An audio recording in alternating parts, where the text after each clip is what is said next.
In the first nights of our new home with my husband, my father broke into my house with a rope and a pacifier. He said, "Daddy came to get his little girl back." For 20 years, he treated me like a baby who would never grow up. Hi, my dear ones. Hello to all of you. It's so wonderful to have your company here with me today. Come on in, have a seat. Make yourselves comfortable because this grandma has a story to tell that still makes me tremble when I remember it. But first things first, let me introduce myself properly. My name is Laura Beatrice Thompson. I'm 78 years old, and I was born right here in Asheville, North Carolina, where I still live today. This is a beautiful mountain town, you know? In winter, we wake up to frost covering everything, and the smell of fresh coffee fills the houses early in the morning. I love this town, despite everything I went through here. These days, my dears, my life is nice and peaceful, thank God. Every morning I wake up early, around 6 o'clock, and the first thing I do is put the coffee pot on to make a nice hot cup. My George, who I was married to for 53 years, may God rest his soul, he passed away 5 years ago. He taught me how to make coffee just right with those good beans we buy at the local market. While I drink my coffee, I sit here on the front porch, wrapped in a wool shawl that my granddaughter Julia made for me, just watching the street come to life. Before I start my real story, I'd like to ask you something. If you can, please click that like button down there. Julia explained to me that this helps the video reach more people. And subscribe to Grandparents' Tales too, okay? Turn on the notification bell, because I'm going to share more stories here, stories that need to be told. And you, my dear ones watching me right now, tell me in the comments, what little town are you watching from? And what time of day did you find this video? In the morning with breakfast, after lunch, or in the evening? I always read all the comments. Julia helps me, and I'm so happy to know where you're from and when you take time out of your day to listen to this grandma's stories. Tell me, will you? Let's create a chain of love. Now, my children, settle in because the story I'm going to tell today is difficult. It's about my father, about a sick obsession that almost destroyed my life, and about the incredible man who saved me using only his intelligence.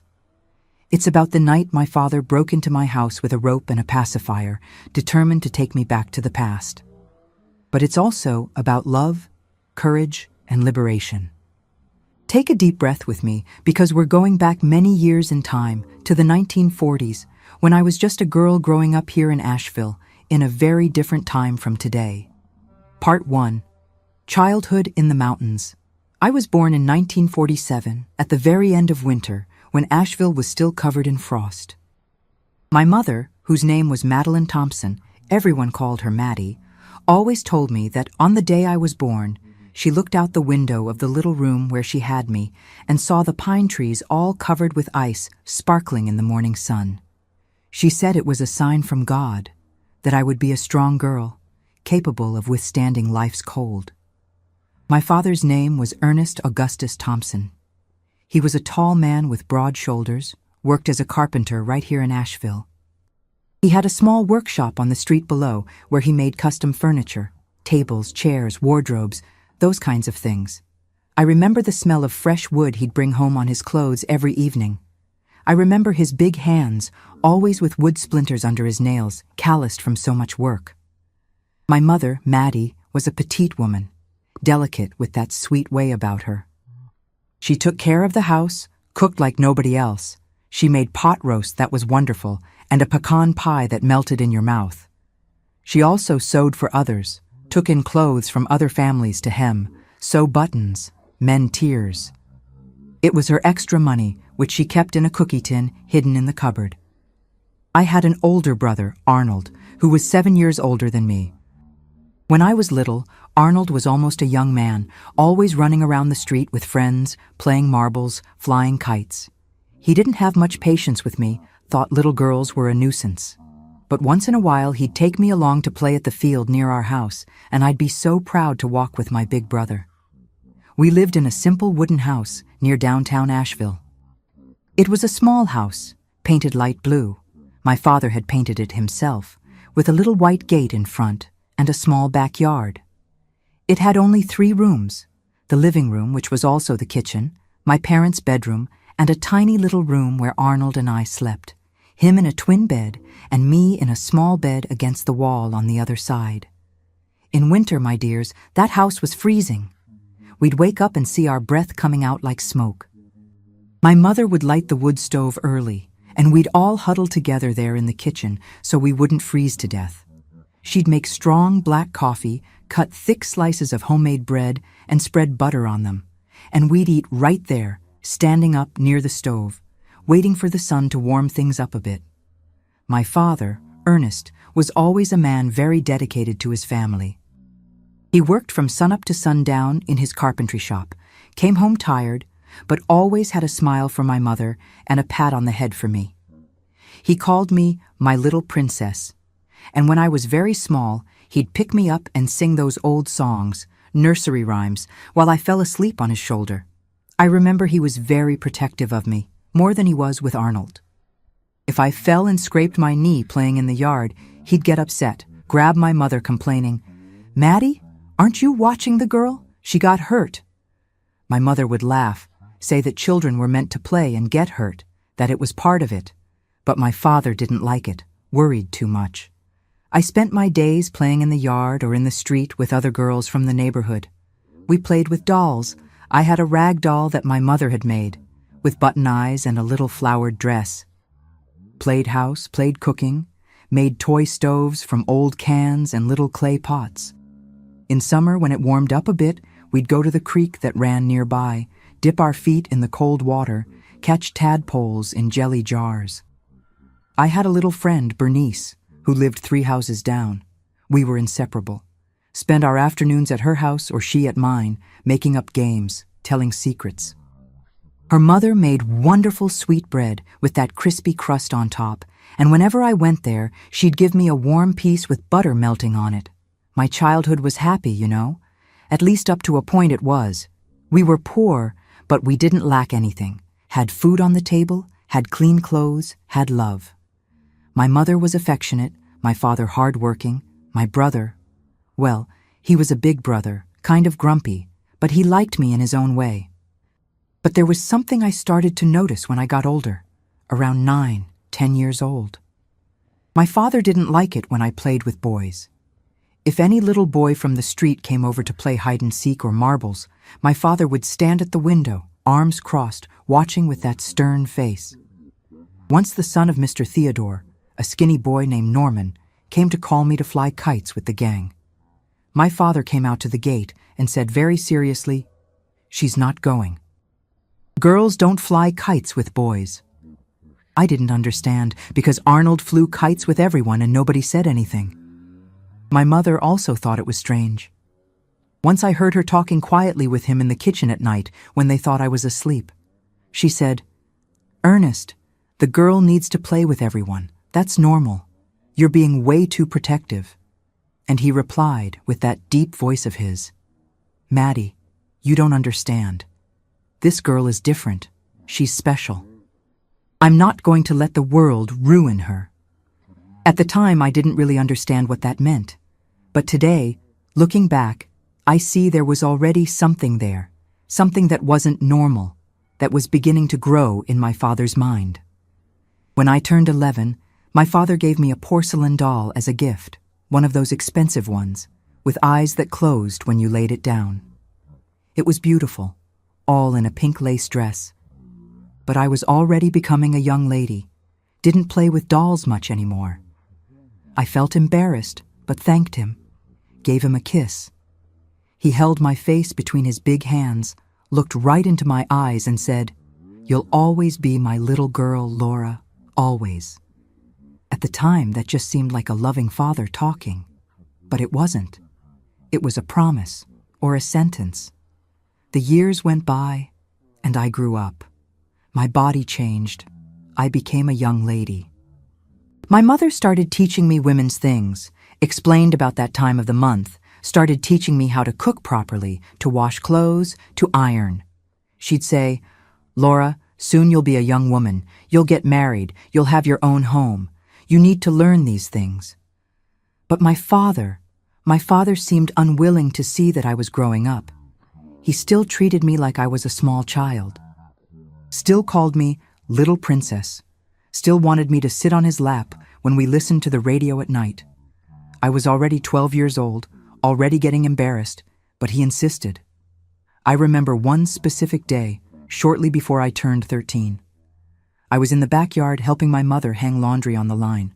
It was a beautiful sunny day, and we were talking, laughing. My mother was telling me stories of when she was young, how she had met my father. Suddenly my father appeared at the kitchen door with that strange kind of empty look. He just stood there, staring at me as if seeing something no one else saw. My mother noticed, called to him, "Ernest, is everything okay?" He blinked, came back to himself, and went inside without saying anything. My mother was worried, I saw. She held my hand and said quietly, "Laura, if your father if he ever does something weird, you tell me, okay?" I didn't understand, but agreed. But I never got a chance to tell her anything, because 3 months later, when I had just turned 13, my mother Maddie died. Part 2. After Mother's death. My mother Maddie died of pneumonia that she caught in the winter of 1960. It all happened so fast, my dears. 1 week she was fine, taking care of the house, sewing. The next, she was bedridden, with high fever, coughing so hard her whole body shook. My father called the doctor, Dr. Anderson, who was the town doctor, but it was too late. The pneumonia had taken over her lungs. I remember the day she died like it was yesterday. It was a gray, cold afternoon, with that icy wind that cuts through your skin. I was sitting by her bed, holding her hand, and she looked at me with those tired eyes and said very quietly, "Laura, my daughter, take care of your father. He's going to need you very much." Then she looked at my father, who was on the other side of the bed, and said, "Ernest, our girl is growing up. Let her grow, my dear. Promise me." My father didn't promise anything. He just stayed there, holding her hand, crying silently. She closed her eyes that afternoon and didn't open them again. She was only 38 years old. The wake was in our living room, which was the custom back then. Neighbors came, friends from church, the ladies from the neighborhood who had sewing work with my mother. Everyone crying, praying the rosary, talking about Maddie, how good she was, hard-working, kind. My father sat the whole time in a chair near the casket, not talking to anyone. He just looked at her with an expression I'd never seen before. It was a mix of pain, anger, and something else I couldn't identify. After the funeral, the house became empty, you know? It felt like it had lost its light.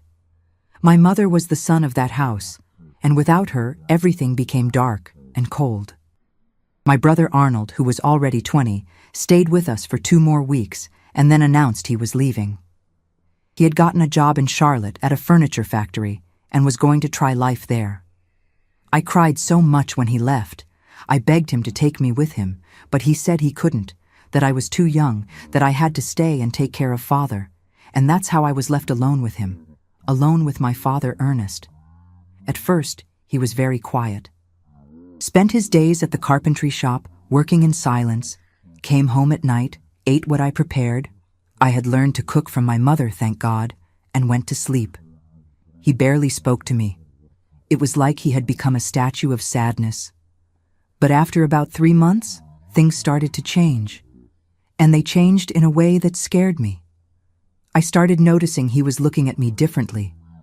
It wasn't a bad look. It wasn't that kind of thing that sometimes happens, thank God. It was something else. It was like he looked at me and didn't see the 13-year-old Laura that I was. It was like he saw a small child. One day I was in the kitchen making dinner. I remember it was a pot roast, and he came home early from the carpentry shop. He came in, looked me up and down, and suddenly said, "Laura, what are those clothes?" I was wearing a simple skirt that my mother had made for me, a skirt I'd been wearing for months. "It's my skirt, Dad," I replied, not understanding. He shook his head with that serious face and said, "No, not that. Little girls don't wear skirts like that." Go put on that little girl dress that's in your closet. I didn't know what to say. But Dad, that dress is too small for me. I wore it when I was 10. He slammed his hand on the table hard, and I got scared. I told you to change your clothes, Laura. Obey your father. I ran to the bedroom, scared, and went to look for that dress. I found it at the back of the closet, tight, way too short. I put it on with difficulty, could barely close the seams.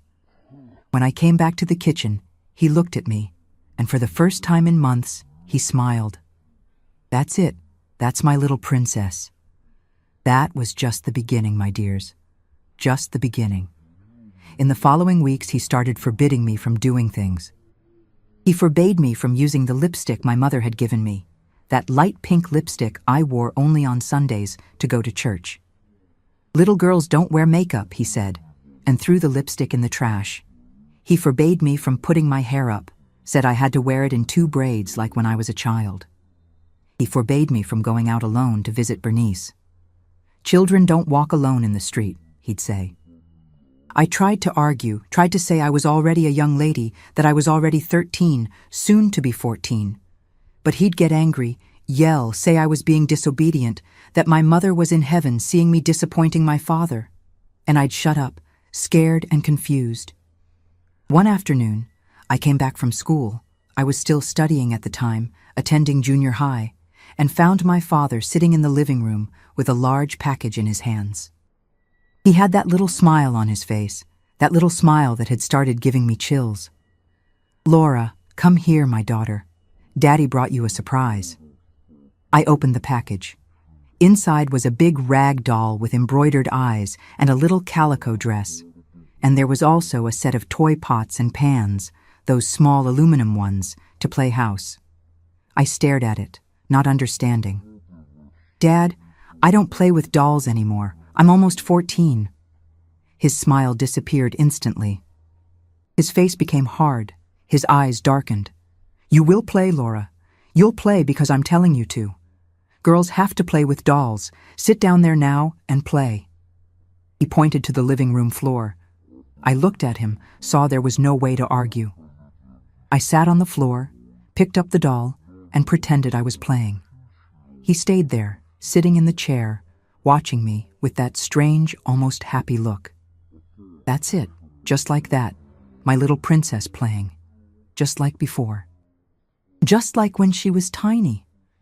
My dears, I started to get very scared indeed. But I had no one to turn to. My brother was far away in Charlotte. My mother had died. My neighbors, well, back then you didn't meddle in other families' business, you know. And my father was respected in town. He was a hard-working man, had a good reputation. Who would believe me if I said he was treating me like a baby? Things got worse over time. He started treating me more and more like a child. Made me sit on his lap at night while he listened to the radio. Forced me to call him Daddy in a childish voice. Bought more toys, dolls, teddy bears, wooden puzzles. Filled my room with these things. Took away my young lady clothes and bought children's dresses, even if they were tight on me. When I turned 15, he wouldn't even let me celebrate. Wouldn't let me have a party, wouldn't let me invite friends from school. He said birthdays were grown-up nonsense and that I didn't need that. On the day, he came home with a small chocolate cake and made me blow out the candle alone, right there in the kitchen, just the 2 of us. Then he sang Happy Birthday with that off-key voice of his, picked me up. Imagine 15 years old and he's picking me up and said, Daddy will always take care of his little girl.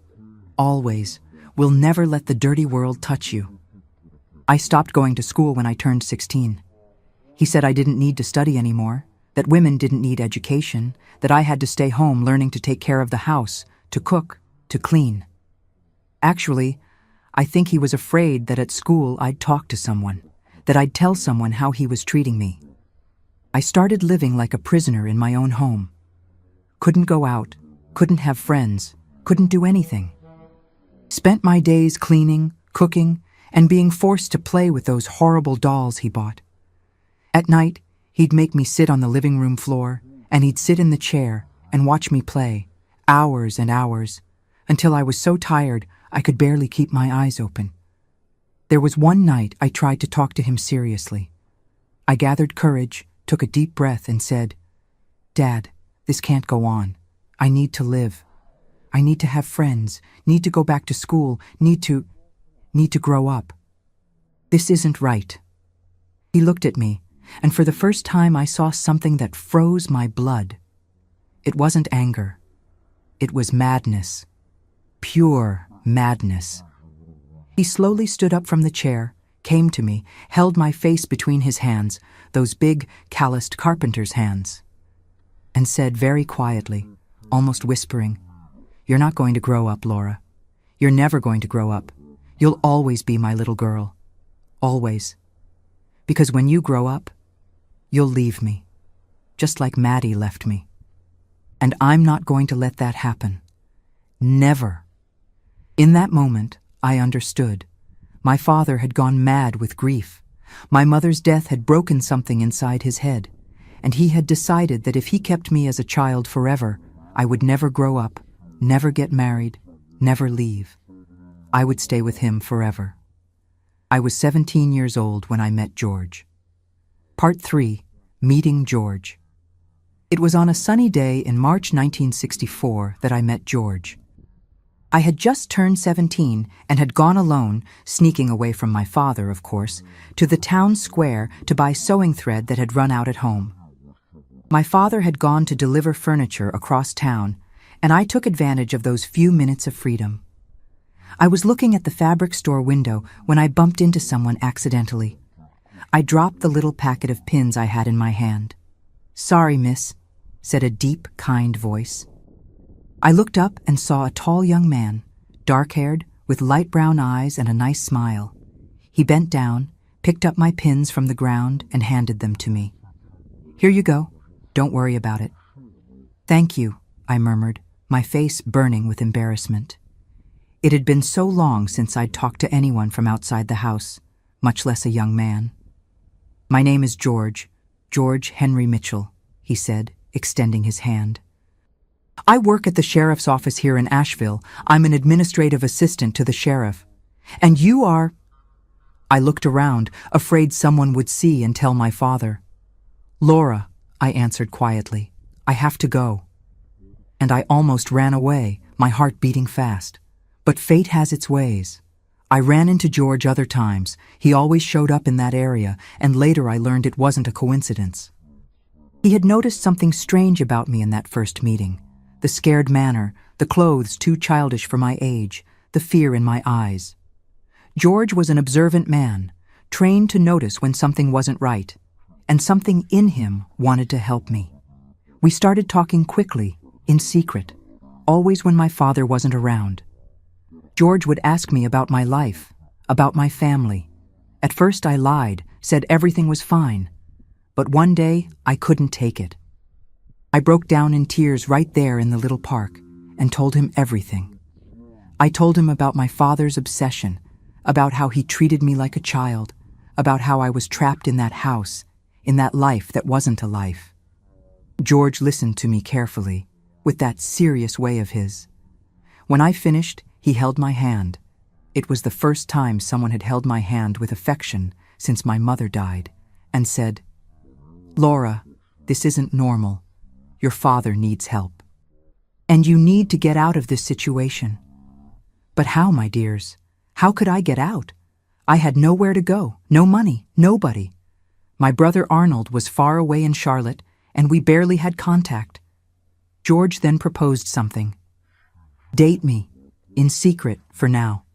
I'll figure out a way to get you out of that house, I promise." And that's how our courtship began. We met in secret, always in discreet places, away from downtown where my father might see. George treated me like a young woman, like a real woman.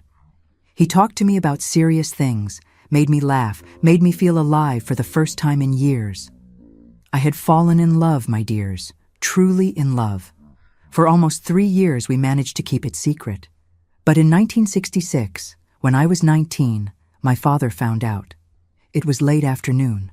I had gone out to buy bread at the bakery one of the few things he still let me do alone, and met George on the corner, as planned. We talked for just a few minutes. He held my hand, gave me a quick kiss on the forehead. And that's when my father appeared. He had left the carpentry shop early and had come a different way. He saw everything. His face turned purple with rage.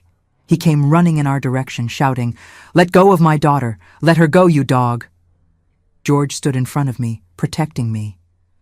"Sir, you need to calm down. Laura and I are dating. I have serious intentions toward her."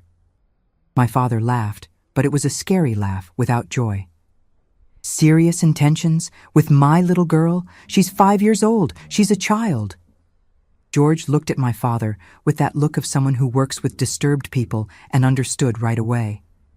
"Mr. Thompson, Laura is 19 years old. She's an adult woman." "Liar!" shouted my father, and lunged at George. There was a commotion right there in the street. People gathered. Someone called the sheriff. In the end, George had to leave and I was dragged home by my father. What happened next, my dears, was the darkest period of my life. My father locked me in the house, literally. Put new locks on the doors, put bars on the windows. Said I had been a disobedient girl, that I had acted up, that I needed punishment. He started treating me even worse. Forced me to wear only baby dresses, dresses he sewed himself since he couldn't find them in my size in stores anymore. Made me sit in a high chair, one of those for babies, to eat. He even bought a baby bottle, my dears, a large bottle, and forced me to drink milk from it at night. "Babies have to have their bottle before bed," he'd say, with that glazed look of madness. I cried, begged, screamed. But it was no use. The neighbors must have heard, but nobody did anything. Back then, people didn't interfere. It's a family matter, they thought. There was one night I tried to escape. I waited for him to sleep, managed to open my bedroom window. Even with the bars, I was skinny, thought I could get through. I almost made it, already had half my body outside, when I felt those big hands pulling me back. He had woken up. He dragged me back to the bedroom, threw me on the bed, and for the first time, he raised his hand to me. He didn't hit me hard. It wasn't that kind of violence. But he slapped me across the face and yelled, "Disobedient girl, very disobedient girl, you'll go without your doll for a week." I curled up on the bed, trembling with fear and rage. That night, staring at the bedroom ceiling, I thought about giving up on everything. Thought I'd be stuck there forever, trapped in that madness, until my father died or until I went mad too. But then, one morning, there was a knock on the door. My father went to answer. It was George, accompanied by the sheriff and a pastor from the church. George had spent months gathering evidence, talking to neighbors, to the town doctor, explaining the situation. He had managed to convince the sheriff and the pastor to intervene. They entered the house, saw the state of things, the baby toys scattered around, the children's dresses, the baby bottle on the kitchen table, the bars on the windows. They saw me, 19 years old, dressed like a 5-year-old child. The pastor talked to my father for hours, explained that this wasn't love, it was imprisonment, that I needed to live, get married, have my own family. The sheriff was more direct. Either my father allowed the marriage, or he'd have to answer for false imprisonment. My father cried like a child, clutching the chair, screaming, "You're going to take my little girl away. You're going to let her go away, and I'll be alone, alone like when Maddie died." In the end, after much conversation, my father agreed. But it wasn't a happy consent. It was a defeat for him, and he made that very clear. The wedding was scheduled in a hurry, 2 weeks later in January 1967, right after I turned 20. It was in the small neighborhood church, with only a few people present: George, me, the pastor, the sheriff as witness, and some church ladies. My father didn't go. Said he wouldn't watch his daughter's death. But on the morning of the wedding, a boy arrived at the church with a note. It was from my father. I opened it with trembling hands. Inside, written in his crooked handwriting, was, "You can play house, but at night children come back to the crib." Daddy always knows where his little girl is. My dears, those words chilled me. Even on my wedding day, even getting out of his house, I knew I wasn't free.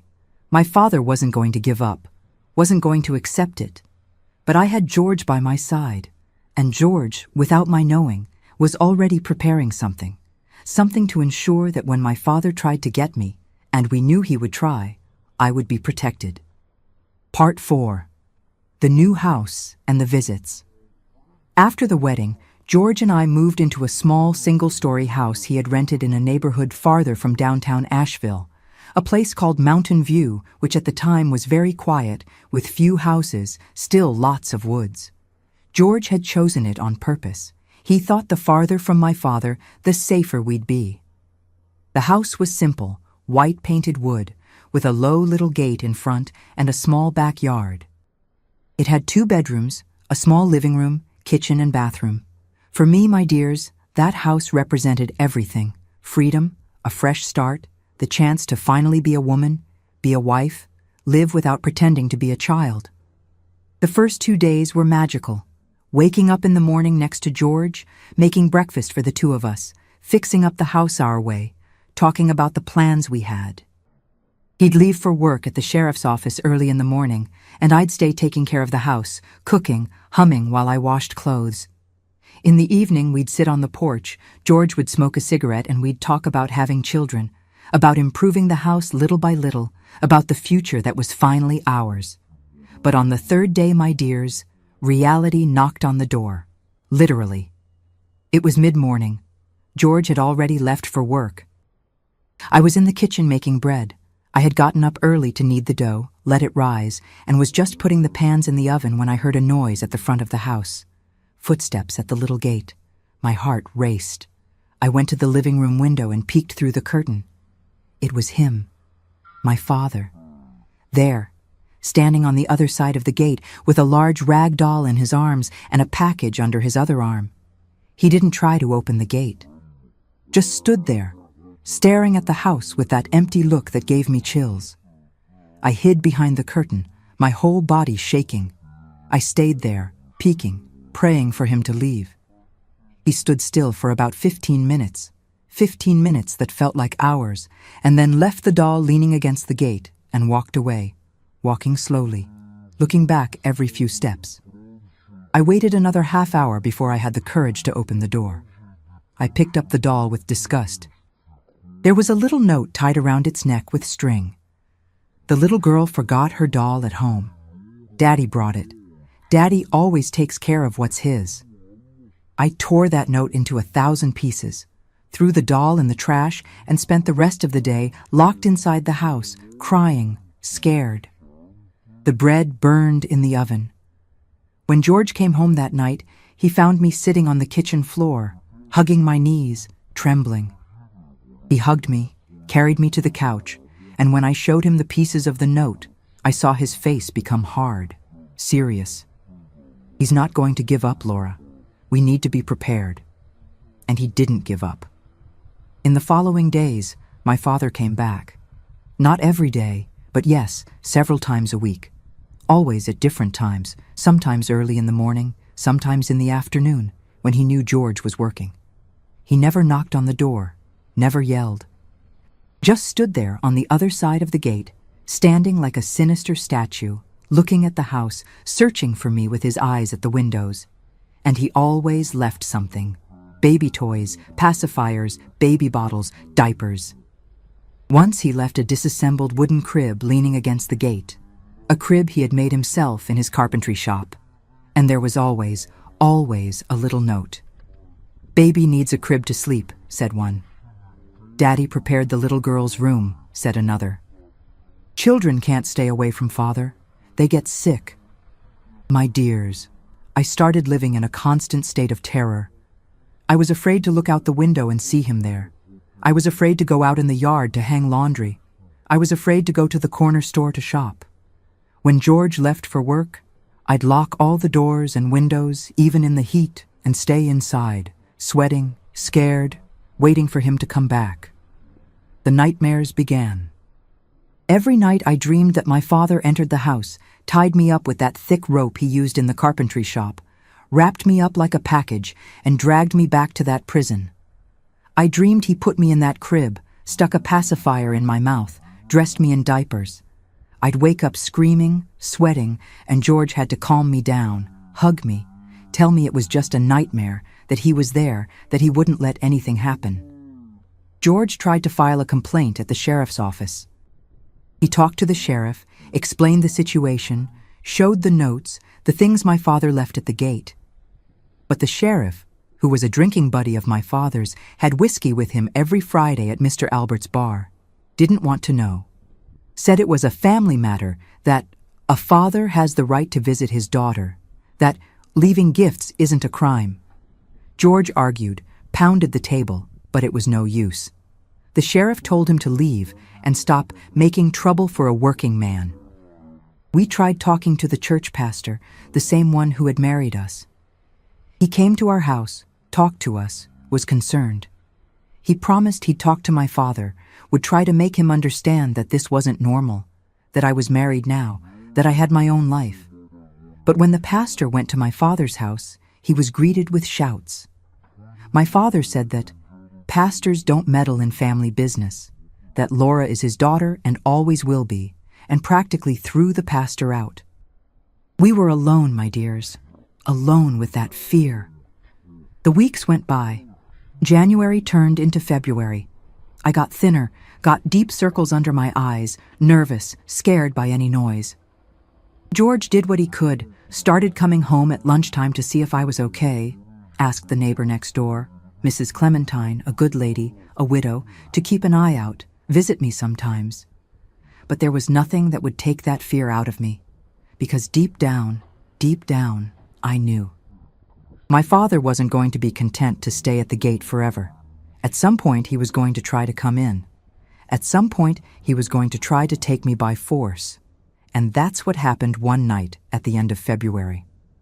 Part 5. The Night of Terror. George had stayed late at the sheriff's office, had to finish some urgent reports. I was home alone. It was almost 10 at night. I was in the kitchen finishing washing the dinner dishes, looking through the little kitchen window at the dark backyard outside, when I heard a sound that froze my blood. Someone was messing with the bedroom window. That sound of wood being forced, the creaking of old wood giving way. I dropped the plate I was holding. It fell in the sink and broke, and stood paralyzed there, my heart beating so hard I could hear the sound of it inside my head. For a second, I thought I had imagined it. But then the sound came again, and then I heard the worst sound in the world, the bedroom window opening. Someone had entered my house. I turned off the kitchen light instinctively, hid behind the table, crouching down, covering my mouth with both hands so I wouldn't scream, so I wouldn't make noise. Tears ran hot down my face. I knew who it was. I knew. "Laura?"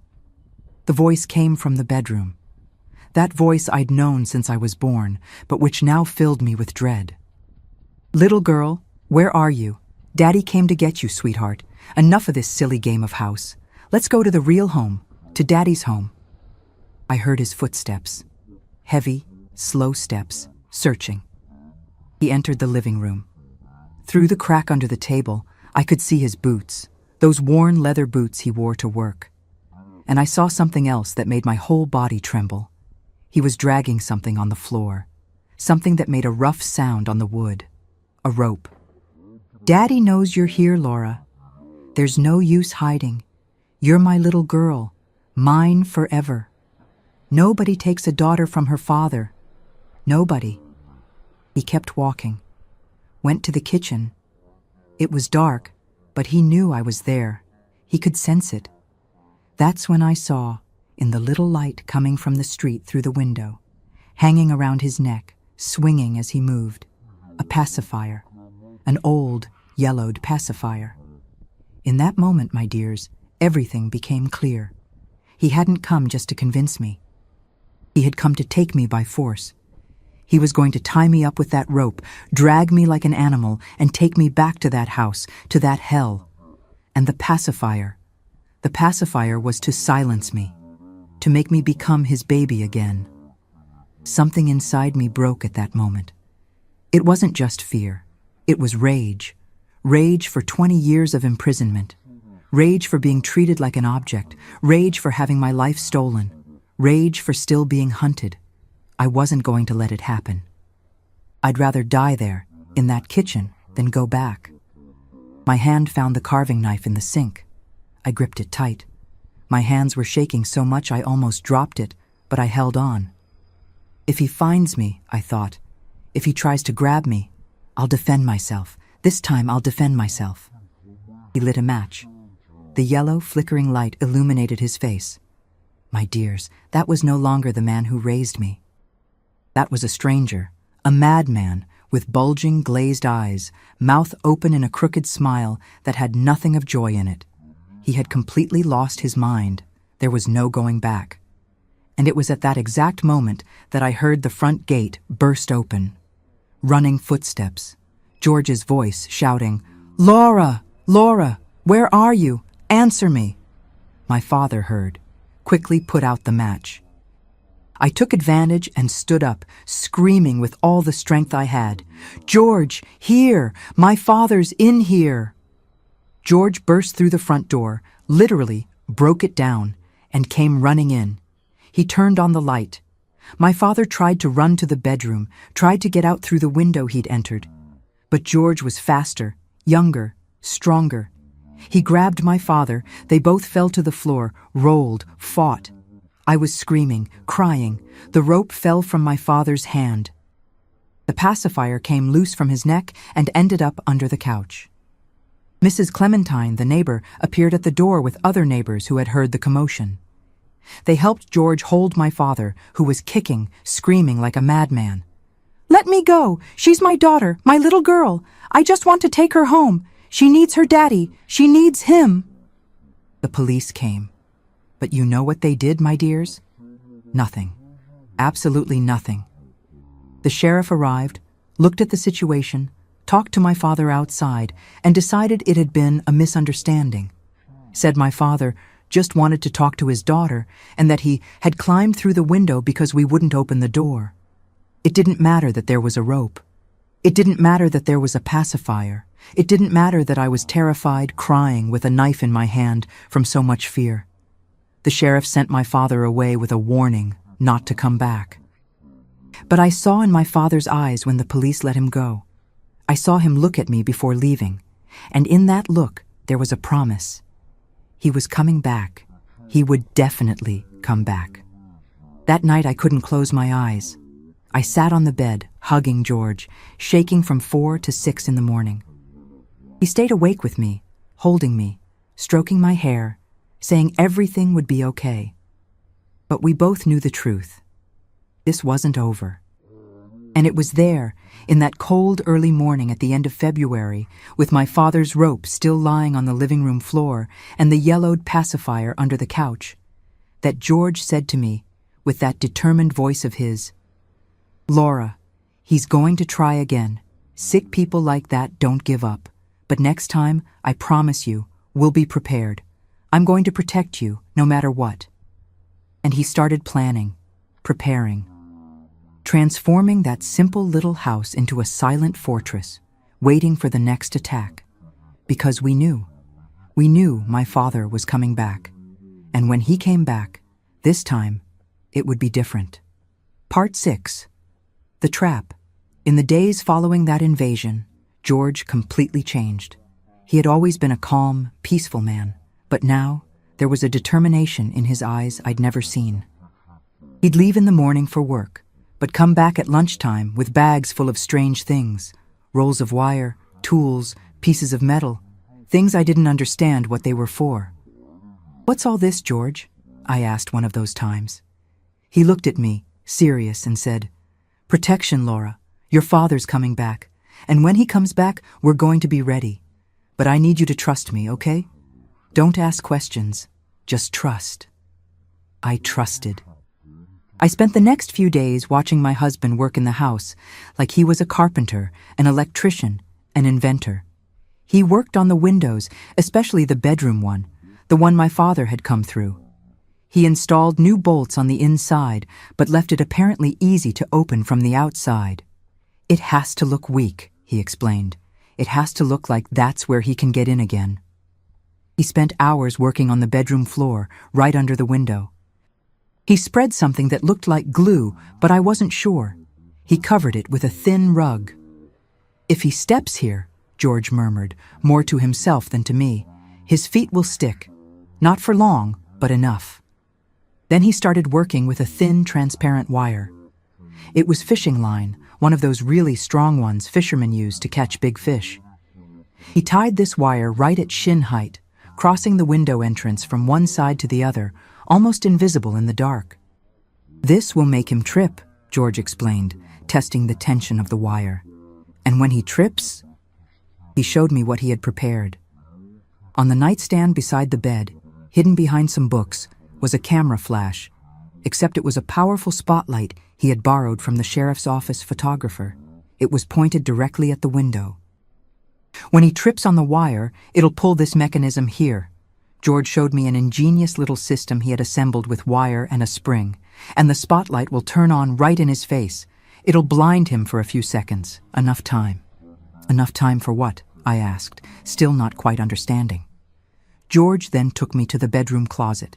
Inside, right at the top, he had hung a cargo net, kind of rolled up, held by a rope. "This rope here is connected to the headboard of the bed. When I pull, and I'll pull as soon as he falls and is blinded by the light, this net will drop right on top of him. It'll tangle him all up." My dears, I looked at all that and thought, my husband has gone crazy too. But I didn't say anything, because deep down, I knew he was right. My father was coming back, and we needed to be prepared. George explained the plan to me. "When your father tries to come in again, and he will try, Laura, I'm sure of it, you're going to pretend you're sleeping. No matter what happens, you stay quiet in bed. I'll be beside you, also pretending. Let him come in, let him step on the wire, and then I'll take care of the rest." We spent 3 nights awake, waiting. 3 nights of vigil, lying in bed, tense, listening to every little noise outside. On the 3rd night, I was so tired I had almost really fallen asleep. That's when I heard it. That little sound of the window being tampered with. It was almost 2 in the morning. It was raining outside, a light, continuous rain. George squeezed my hand under the blanket. The signal. I pretended I was still sleeping, but my heart was beating so hard I thought it would jump out of my mouth. The window opened. I heard the familiar creak, and then I heard his voice, that voice that haunted my nightmares. "Laura, Daddy's little girl. Daddy came back to get you. This time you're coming with me. Daddy prepared everything. The little room is ready, the crib is ready. Let's go home." He started to come in. I heard the sound of his boot touching the floor inside the room. I breathed slowly, pretending to sleep, tears silently running down my face. And then it happened. He took another step and, crack, his foot stuck in that glue George had spread.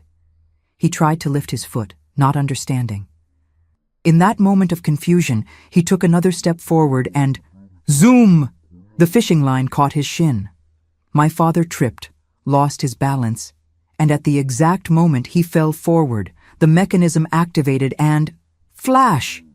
That powerful spotlight turned on right in his face, a light so bright that even I, with my eyes closed, saw the glare. "Ah, my eyes!" my father yelled, bringing his hands to his face, temporarily blinded by the intense light in the darkness. That's when George jumped out of bed. He pulled the rope from the headboard with force. I heard the sound, and in a second, that cargo net dropped from the closet right on top of my father, who was half fallen on the floor, half standing, trying to balance and see at the same time. The net fell perfectly, covering him completely, tangling in his arms, his legs. My father started to struggle, yelling, "Let go! Let me go! I just want my daughter! She's mine!" George turned on the bedroom light. He jumped over the bed and went for my father, and that's when he saw it, fallen on the floor next to my father, the rope. That thick rope, the same one he had brought the first time. With a bitter smile, George picked up the rope. "You brought the right tool, sir," he said, with that calm, cold voice. "Now I'm going to use it the way it should be used." And he used it. With the help of the net that was already holding my father, George wrapped that rope around him, tied his arms, tied his legs, made tight knots, sailor's knots, that he had learned when he was a boy. My father was kicking, screaming, crying, "Laura, my little girl, Daddy just wants to take care of you. Don't let him hurt me." I had gotten up from the bed, was standing there, shaking, watching that scene. My father, tied up with the very rope he had brought to tie me up. George ran to Mrs. Clementine's house, knocked on the door, asked her to call the police. He came running back. He stayed there, holding my father on the floor, while I curled up in a corner of the room, crying. When the police arrived, about 15 minutes later, they found that scene. My father, tied up like a package, crying and screaming, "She's my little girl, mine. I just want to take care of her, give her a bottle, change her diaper, she needs me." The sheriff arrived too. This time another policeman came, a younger one, who looked at the situation with disgust. This young policeman went to the gate where my father's car was parked and decided to look inside. My dears, what they found in that car gives me chills to this day. In the back seat, a package of adult diapers, baby bottles, pacifiers, a baby blanket, and worse, bottles of medicine, sedatives, strong sleeping pills. The policeman came back with all that in his hands, showed it to the sheriff and said he was going to drug her. He was going to leave her doped up, take her away, and keep her like that. Look at the amount of medicine here. It was at that moment that even the sheriff, my father's friend, turned white. Because this was no longer a family matter. This was kidnapping, imprisonment. This was a serious crime. My father was taken away that night. Tied up in his own rope, crying like a child, screaming, "I just want my baby! Give me back my baby! She needs her bottle!" In the following days, there was an inquiry. The town doctor, Dr. Anderson, examined my father and gave the diagnosis: severe psychosis, delusion, pathological obsession. He had truly gone mad with my mother's death, and that madness had fixated on me. My father was committed to a psychiatric institution in Charlotte. He spent years there. I never saw him again. Never wanted to. George told me it was better that way, that I needed to move on with my life, and he was right. That night, after the police took my father away, after Mrs. Clementine made chamomile tea for me and went home, after George cleaned up the mess in the bedroom, put everything back in order, we lay in bed, hugging. "It's over, Laura," he whispered in my ear. "It's really over. You're free." So, and for the first time in 20 years, my dears, I took a deep breath and felt that it was true. I was free. Finally, completely free. Epilogue. Life after freedom. And here I am, my dears, at 78 years old, sitting on the porch of my little house here in Asheville, the same Asheville where I was born, where I suffered, but also where I found my George and where I built my real life. After that night when my father was taken away, George and I stayed in the little house in Mountain View for 2 more years. In 1969, we managed to buy our own home, this one where I live to this day, in a more central neighborhood near the church. It's a simple house, brick, painted light yellow, with a front garden that I care for lovingly, and a little backyard where George planted a grapevine that still produces grapes to this day. We had 3 children, my dears, 3 blessings. Marcus was born in 1968, Sylvia in 1971, and the youngest, Julia, the one who taught me to record these videos, was born in 1975. I raised my children with all the love I didn't have when I was young. I let them be real children, play, get dirty, grow up free. I never treated them the way I was treated. George helped me with that, always reminded me, "Laura, let them live." George, my dear George, passed away 5 years ago in 2020. It was his heart. He went in his sleep without suffering. I thank God for that, for him not suffering. We were married for 53 years, my dears. 53 years beside the man who saved me, who protected me, who taught me what true love was. I miss him every day. I miss the way he drank his coffee, making that slurping sound. I miss him complaining that I put too much sugar in the coffee. I miss sleeping hugging him. But I'm not sad, because I know he lived well, that we were happy, that we built a beautiful family. And I know he's up there, watching over me, over our children, over our grandchildren. Today my life is simple and peaceful, just the way I always dreamed. I wake up early, make my coffee, sit here on the porch, and watch the day dawn. I take care of my plants. I have geraniums, violets, a jasmine plant that perfumes everything when it blooms, and the herbs I use to season food: basil, parsley, chives. George used to say my garden was the most beautiful on the street, and I keep taking care of it as if he were still here to see it. My children live here in Asheville, thank God. Marcus works at a hardware store. He's married to Patricia and gave me 3 grandchildren: Gabriel, Isabella, and Peter. Sylvia is a teacher at a public school. She married Ronald and has 2 beautiful girls, Sophia and Helena. And my Julia, the youngest, works at an accounting office. She's married to Fernando and has 2 boys, Lucas and Matthew. My 7 grandchildren are my joy, my dears. They come to my house almost every day, some for lunch, others just to visit Grandma and eat a piece of cake. I make coffee cake, I make homemade bread, I make cornbread, those delicious things that children love. The kitchen gets full of noise, laughter, mess, and I love every second of it. On Sunday afternoons, the house is packed. All 3 children come with their husbands and wives. All 7 grandchildren come, and we make a big lunch. I make pot roast like my mother used to make. I make salad, I make dessert. Everyone sits at that big kitchen table, which George made. He learned carpentry from my father way back, before everything happened. And we eat, talk, laugh. The grandchildren ask me to tell stories from my time, and I tell them, leaving out the bad parts.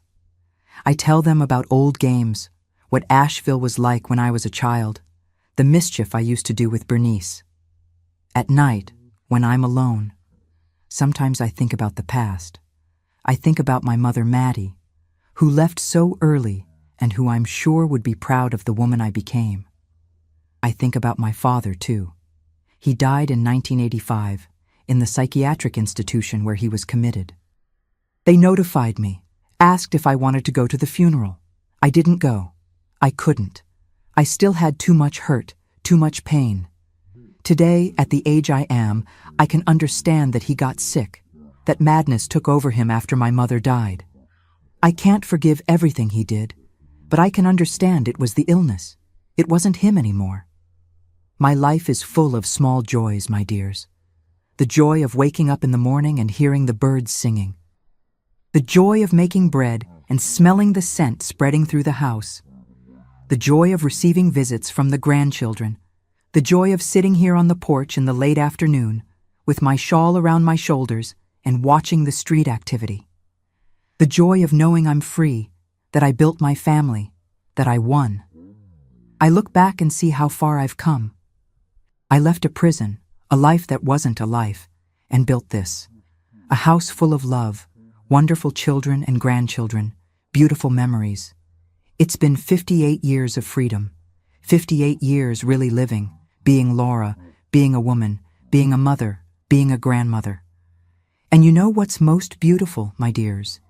It's that my children grew up free. They grew up knowing they were loved, that they could be whoever they wanted to be. And now my grandchildren are also growing up that way. The chain was broken. The cycle was interrupted. And that fills me with gratitude. Sometimes Julia asks me if I'm afraid those bad memories will come back to haunt me. I say no, because that was only one part of my life. It was a dark period, but it wasn't everything. The rest, everything that came after, was light. It was love. It was real life. And I thank God every day for giving me the strength to survive, for putting George in my path, and for allowing me to live everything I live today. Final message. My dears, I've reached the end of my story.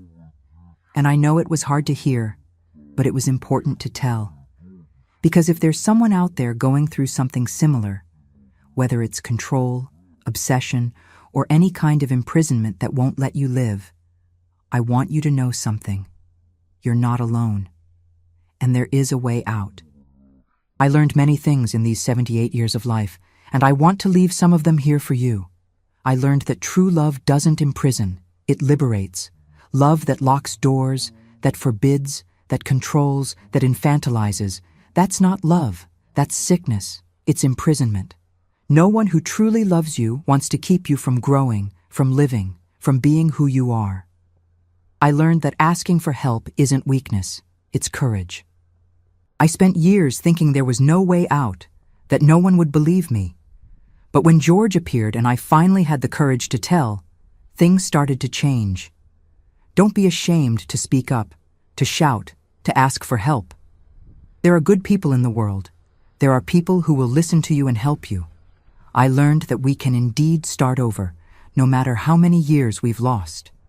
I was 20 years old when I managed to escape that prison. 20 years of stolen life. But I still had 58 years of freedom ahead. 58 years of happiness, family, true love. It's never too late to start again. I learned that the past doesn't need to define the future. I could have let that trauma destroy me, could have become a bitter person, full of fear. But I chose to live. I chose to be a mother, be a grandmother, be happy, and you can choose that too.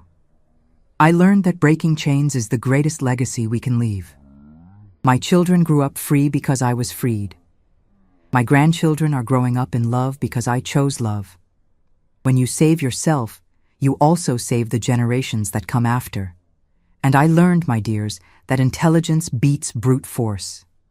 George didn't defeat my father with violence. He used his head, planned, and used my father's own weapon against him. Sometimes we don't need physical strength to defend ourselves. We need intelligence, patience, strategy. If you or someone you know is going through a situation of control, psychological abuse, imprisonment within their own home, seek help. In every country, in every city, there are people and organizations ready to help. Seek the authorities, seek support groups, seek the church if you're religious, seek a teacher, a trusted neighbor. Don't give up. Freedom exists, and you deserve it. I want to thank all of you who stayed here with me until the end of this story. I know it wasn't easy to hear, but if it helped even one person, every word was worth it. Now I'd like to ask you something. If you liked the video, click that like button to help me out. Subscribe to Grandparents' Tales and turn on the notification bell so you don't miss the next videos, because I still have many stories to tell, some sad, some happy, but all true. And tell me in the comments, what time of day are you watching this video? Morning, afternoon, or evening? And what city are you from? I read all the comments, and I love knowing that there are people from all over the country and even from abroad listening to me. A kiss to the heart of each one of you. And remember, life is meant to be lived in freedom. Never give up on that.